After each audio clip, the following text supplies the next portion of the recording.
Cerveau Visionnaire, une entreprise de coaching et d'accompagnement. Cerveau Visionnaire, une entreprise pour vous éclairer et vous pousser à l'action. La vie est un courant d'échange. Elle se résume à ces simples principes. Donner pour recevoir, semer pour récolter. Avec Amewo Gbenyon Azanledji, coach et formateur en stratégie et développement personnel et en intelligence financière, c'est l'assurance. L'assurance vers le mieux-être pour le mieux vivre. Chers partenaires et abonnés, bonjour et bienvenue dans l'émission Où allons-nous ? Où allons-nous aujourd'hui? C'est la question que se posent plusieurs d'entre vous, n'est-ce pas?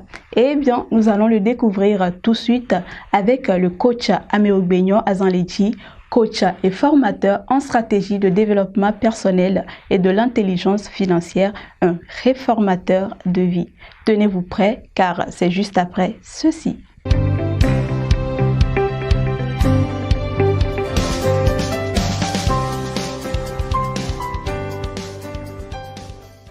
Bonjour coach. Bonjour. Comment allez-vous? Je vais bien et très bien. Et vous? Je vais très bien aussi. Et les partenaires de Cerveau Visionnaire? Les partenaires de Cerveau Visionnaire se portent bien par la grâce de Dieu. D'accord. Oui. Avant de commencer, nous voulons savoir où est-ce que vous nous amenez aujourd'hui? Aujourd'hui, je vais amener chacun, ou bien les uns et les autres, à un thème très intéressant. Un thème qui nous interpelle tous. Devenez acteur de votre vie. Voilà le thème qui va retenir notre attention dans cette émission. D'accord. Justement, devenir acteur de sa vie. Pourquoi devenir acteur de sa vie? Vous devez devenir acteur de votre vie parce que si vous ne devenez pas acteur de votre vie, vous serez victime de la vie ou spectateur de la vie. Voilà ce pourquoi je vous interpelle à devenir acteur de votre vie. Pourquoi? Parce que dans la société, il y a trois catégories de personnes. Il y a les acteurs de leur vie. C'est-à-dire, il y a ceux qui sont acteurs de leur vie, oui, ceux qui sont spectateurs de leur vie, et ceux qui sont victimes de leur vie.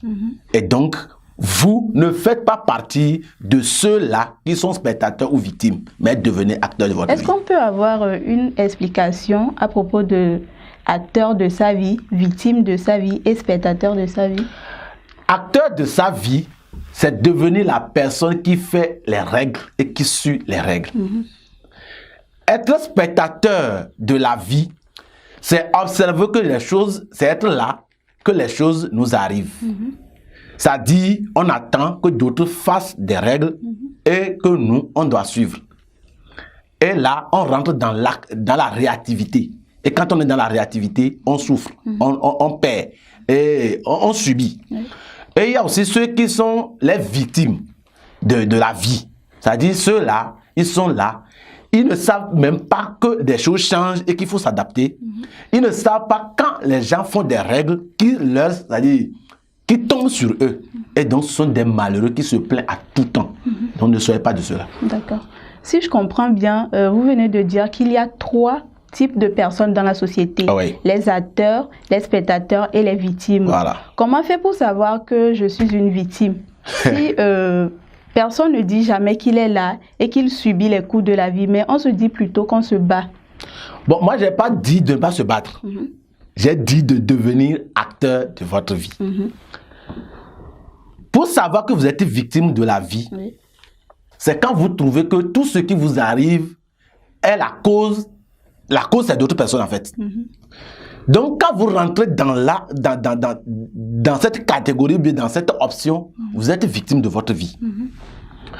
Quand vous êtes là et que vous ne fixez pas des objectifs, vous n'établissez pas des plans pour atteindre ces objectifs, alors vous êtes victime, en fait, de la vie. Parce que les gens vont fixer des règles, vont vouloir appliquer les règles, et vous serez obligé de suivre les règles.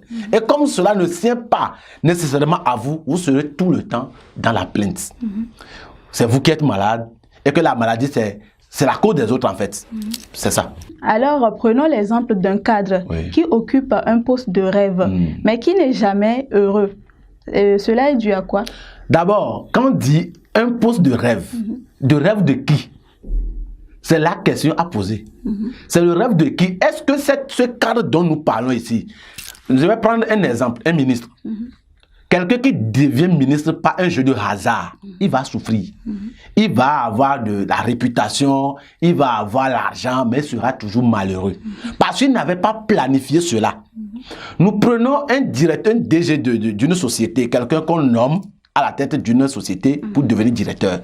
Et il n'avait pas pris le temps de planifier cela, de rêver cela. Et donc, il n'a jamais appris le leadership, comment travailler avec des équipes et autres. Alors, il sera dans une ambiance où les gens, dans une ambiance d'opposition en fait. Parce que ses employés vont vouloir faire ici, puisqu'il n'avait jamais appris comment travailler avec des gens. Lui, il va croire qu'il faut imposer. Il impose, les gens ne respectent pas. Et toujours, il sera en fait dans une tension, en fait. Ce qui va faire que cette personne ne sera pas heureuse. Mais celui qui s'est préparé, qui est devenu acteur, qui a visionné depuis très longtemps, je serai directeur d'une société. Il a appris le management. Il a appris le leadership. Il a appris ceci, il a appris cela. Quand on le nomme, malgré les difficultés qui vont venir, il s'est déjà préparé. Il ne va pas endosser cela. Il ne va pas encaisser cela. Et du coup, il va être heureux. Voilà ce que c'est. Prenons aussi l'exemple d'une sœur qui est une fille de joie. Oui. C'est son métier au fait. Et aussi, elle se fixe des objectifs à atteindre. Parce que vous aviez dit que être acteur de sa vie, c'est se fixer des objectifs et pouvoir l'atteindre. Oui. Alors, cette fille a des objectifs et qu'elle se bat tous les jours pour l'atteindre. Peut-on dire aussi qu'elle est actrice de sa vie? Bon, avec humilité, est-ce que vous pouvez m'éclaircir un peu sur le métier de fille de joie? Bon, ce sont nos sœurs qui, excusez-moi, se vendent. Ah, bon, ok, les travailleurs de sexe. Oui, voilà. Très bien.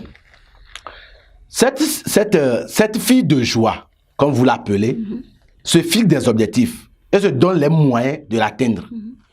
Alors, elle est actrice de sa vie. Elle est actrice de sa vie.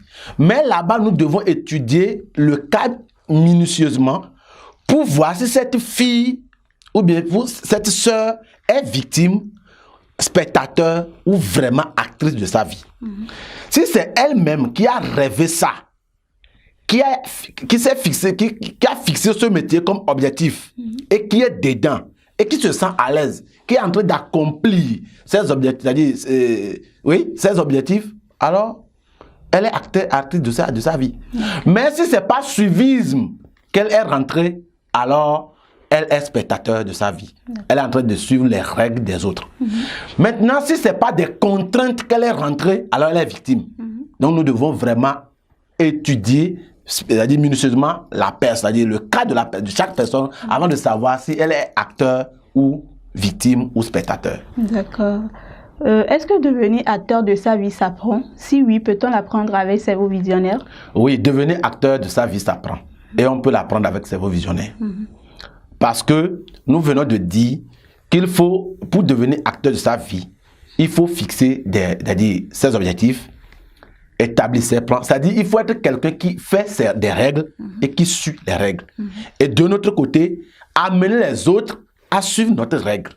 Et ceux qui sont des acteurs de leur vie sont des gens qui sont des apprenants à vie. Ils apprennent. Quand c'est difficile, ils n'ont pas peur des risques. Quand ça chauffe, il fait des reculs, il apprend de ce qu'ils ont fait et rétablit une autre règle qu'il va suivre. Donc ça s'apprend et nous apprenons chaque fois des gens cela. Et donc toute personne qui n'a pas encore intégré le groupe JIA, puisque tous ceux qui bénéficient de nos programmes, en fait, quand tu bénéficies d'un seul programme de Cerveau Visionnaire, tu ne seras pas la même personne avec les autres. Parce que moi, ma mission, c'est de travailler à la réformation de quiconque rentre en relation avec moi et avec mes personnels. Voilà.